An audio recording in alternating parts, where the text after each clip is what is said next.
welcome to PWNED. We're your access all areas pass to everything EA. Coming up on the show, Matt gets in the ring with Heavyweight Champion David Haye. We head to Vietnam with Battlefield Bad Company 2. Aaron Cohen from The Sims Medieval gets up close and personal with our PWNED computer. And Adrian Chmielash from People Can Fly talks us through a new exciting weapon in Bulletstorm. First up, news of something extra for all you Dead Space fans. You can actually get hold of a taster for Dead Space 2 5 weeks before the game's release. Ooh, 5 weeks? Yes, 5 weeks. The downloadable demo takes Isaac through a terrifying journey through the Church of Unitology. Isn't John Travolta a member of that? No. Oh. And you can play with the advanced suit that lets you jet about in zero gravity. You can start dismembering monsters by downloading it from the 21st of December. Also available to download on the 21st are 3 new cars and 13 new events for Need for Speed Hot Pursuit. You can burn rubber in a brand new Porsche 911 GT2 RS, the Gumper Apollo S and the Bugatti Veyron Supersport. Ooh. Battlefield Bad Company 2 Vietnam is out this week, and where could be better to find out more about the game than at the studios of DICE in Sweden? Well, nowhere, and that's why we sent you to Sweden. Oh yeah. Shut up, will you? You shut up. Shut up. Shut up. Shut up. Shut up. Shut up. Shut up. It's freezing here in Stockholm, but luckily it's nice and warm here in the studios of legendary developer DICE. We're here to check out the brand new Vietnam game, and first up, we're going to speak to some sound people.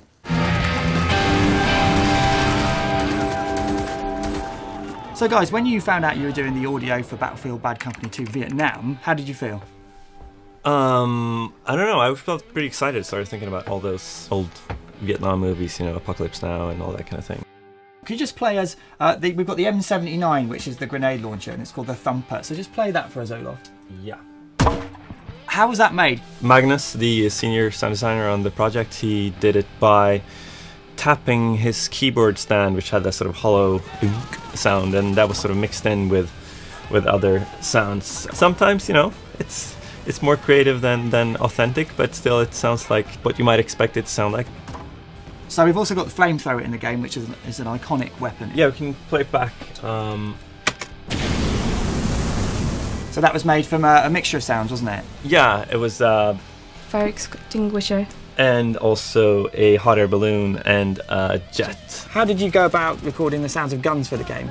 There was sort of a collaborative EA shoot in Los Angeles, and so they recorded for, I don't know, 3 days or something like that. They had, I think, like 80 microphones. They had, you know, microphones strapped to the guns and microphones like, you know, 5 kilometers away to capture the reverberation in the landscape.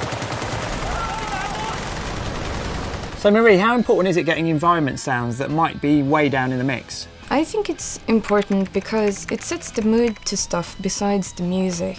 So you put all this hard work into these soundscapes, but do you sometimes feel that because players will be so immersed in the experience of the game itself that they might sometimes not even notice all these ambient noises going on?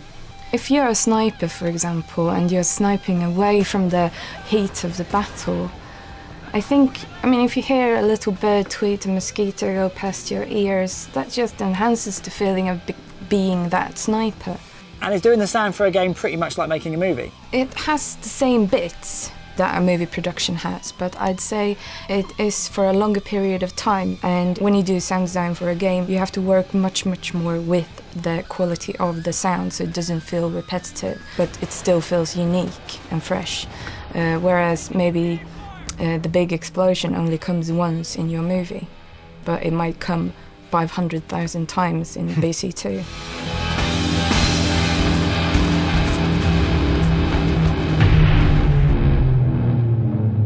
Shut up! You shut up! You shut up! You shut up! Matt, what are you doing? Sorry, I grossly misjudged the situation there. Sorry. More on Battlefield Bad Company 2 Vietnam later on in the show. Right, our PWNED computer is back again, and this time she's interviewing one of the Sims Medieval team. God help him. Sorry about that. Identify yourself. I'm Aaron Cohen, Senior Marketing Director for The Sims Medieval. What movie would you like to make into a game? Pretty much any Kung Fu movie, because I don't think we've had a good Kung Fu game for a long time, and I kind of want to combine Dance Dance Revolution and the rhythm games and a Kung Fu movie. I think something in there would work really well. What do you do to unwind? I play a lot of games, but you know, like most people who work in the games industry also go to movies and read books and take into a lot of content and try and channel that into game making. What is your best gaming achievement? I turned Robotron, I turned the table over. I finished 99 levels, went to 1 and saw it flip. It took me quite a few hours. And I love Robotron, still think it's a genius game to this day, and that is the one I have to go back to. Thank you. Goodbye, handsome. Goodbye, nice lady. Oh, Matt, I think our computer's a bit lonely. Well, we did put her profile on a dating site and she met up with a calculator, but it didn't work out. What? Rubbish. Apologies. I liked it. Now, here's a little treat for all you people who can't wait to get your hands on Bulletstorm. So it turns out Adrian from People Can Fly has got a little bit of juicy information about a brand new weapon in the game, and that weapon is... Driller, which is basically sort of a play on a stake gun. So you have your stake, but it's a drill bit, and it's spinning. So not only you can nail the guy to the wall, but also, you know, that guy is spinning. So for example, if you actually nail that guy, spinning guy to the floor, you get a breakdance skill shot for He's all spinning around on the floor, is he? Like John exactly, Travolta but that's just the beginning, right? Because that in itself, we wouldn't be satisfied with just this. Yeah. So every weapon in the game has something we call the charge shot mode, which is basically this sort of alternative fire mode. So what you can do with this, once you stick that drill bit into a guy, he's in this localized bullet time. Now you can redirect that drill bit and basically send the guy anywhere. So for example, there is another victim there. Okay. This guy is in slow motion, floating in the air. You point at another guy and get this sandwich skill shot, right, for getting these two lovebirds together. I'm looking forward to the Driller. I must say that sounds fantastic. Adrian, thanks for that juicy bit of information. Cheers. Driller, new weapon in Bulletstorm. Can't wait. Whoa, Matt, that looks gruesome. Gruesome and fun. Next year, Fight Night Champion will be released, but last week the team over in Canada motion captured heavyweight world champion David Haye for the game. I was out in Vancouver to see the action and also got some time to chat to the big man himself.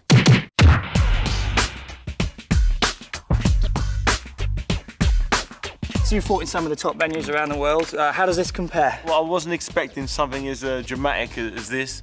So you come up here and then of course you see yourself on there and the first thing you do is a little dance, which I thought was quite good. Apparently everyone does that. I know, apparently so. It's nice to see how bad I actually am on screen. So there's taunts in the game. You were making some of your own up, I could see. Listen, I've got some tremendous taunts, some rodeo type thing. Rodeo celebrations. Let's hope they make it into the game. I think a couple of them I think are going to get cut out because they're a bit close to the bone. Ryan was standing here sort of taking the punches. He seemed he's a very durable man, no doubt about it. He's a very tough guy. Got a whole new game plan I'm going to take in the ring with him. It goes something like this. So Brian, of course, is the gameplay producer for Fight Night Champion. I saw you playing it earlier. What did you think?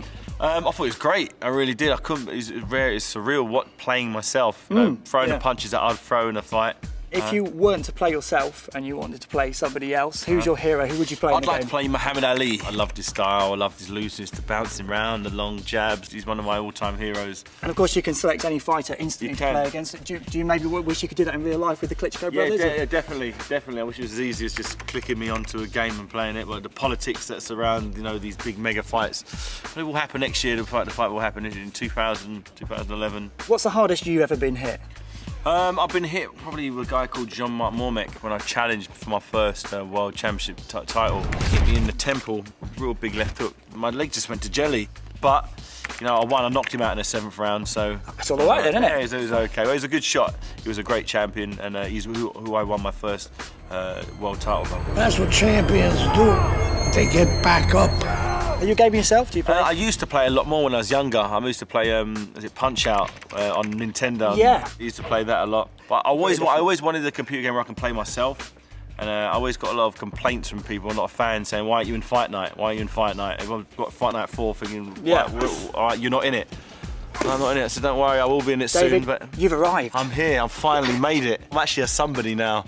I'm on the front cover as well, which is a nice treat. And it's actually me doing the punches and not someone else. So when you play me, you're really playing me. I'm throwing out the punches I would throw in a fight. So in boxing, there's a lot of banter. You've got the pre-fight press conference and stuff like that. Is that real, or does it last? No, it's not. It's real. It's genuine. You get genuine spite, genuine needle between two fighters. Is that part of getting into the zone? It is. It sounds a bit harsh, but you got to sort of hate your opponent. Particularly in training, when you're trying to punish your body, really trying to get the most out of yourself. It's easier to use the hate as fuel to push yourself. Not a nice emotion to have hate, but sometimes. True, but you don't want to hit someone you like in the face, do you? No, you don't. When you want to go out there and absolutely demolish someone, you don't really want to like him too much, and it makes it easier to dish out pain. This is the pain game, boxing. Bring the pain. Bring on the pain. Do you know what? David Haye was an unbelievably nice guy. And that punch he does. What, the haymaker? Yes! Yeah, that looks awesome. Yeah, it's frightening up close. I'm pretty sure if he hit me with that, I'd be dead. A cheery thought. Okay, now let's lighten the mood, shall we? Vietnam. Oh. Ooh, that's not going to work, is it? No, bad segue. But we do have more from Battlefield Bad Company 2 Vietnam. This time we caught up with Roland Smedberg at DICE, who made all the trailers for the game. Roland, what are we doing here today? So today we're doing some recording sessions for a new trailer for Battlefield Bad Company 2 Vietnam, the expansion pack. 3, 2, 1, kör! So how does it work making a trailer for a game? Especially when you've got a lot of players in a multiplayer environment. So first you get some people together, usually it could be up 6 to 12 people. You put them here in the game room and we'll direct the action. Alla samlas här på gatan, så åker vi runt och så till vänster och så in mot basen här borta. We have play tests every day, so you play around and you'd see something that's, oh, this is so cool, I would like to do this in the trailer. You get inspiration, so you record those scenes and you make a little script and like, okay, let's do this. Mostly it's a very fluid, organic process because so much stuff just happens when you're playing and you just see a helicopter pass over your head or a tank just blow something up and like, wow, that's so cool. I need to film that. Okej, spräng tanken. Boom. Nice. So what's it like recording with your team? Do they sometimes just go off and do their own thing and you've got to reel them back in for the trailer? Yeah, we usually start with half an hour just playing around, shooting people because they... Just get out of the system, yeah? Yeah, exactly. They're children. They need to shoot people. And after you get all that out of your system, we can start doing the scenes. They will probably bounce back into their bad behavior after an hour or so. Skjut inte mig, So how do you go about recording this? We have a server running, and the server has the ability to actually record everything that happens during a playtest. You get these little demo files that you can play back and have a virtual camera that you can position around. You can pause it, reframe, rewind, restart. You've made a few of these trailers in the run-up to the game coming out. Is there a favourite moment you've got from one of them? Yeah, something that happened during a playtest first. I was chasing a jeep full of Vietnamese soldiers with a helicopter and it's going over some bridges and the bridges explode and there's another bridge and it explodes and then they get the jeep and it explodes into camera and that felt like awesome. So Roland, one last question. Who's the best at Battlefield Bad Company 2 Vietnam in your team? I would say me. And if you want to know what the finished launch trailer looks like, then here's a little taster.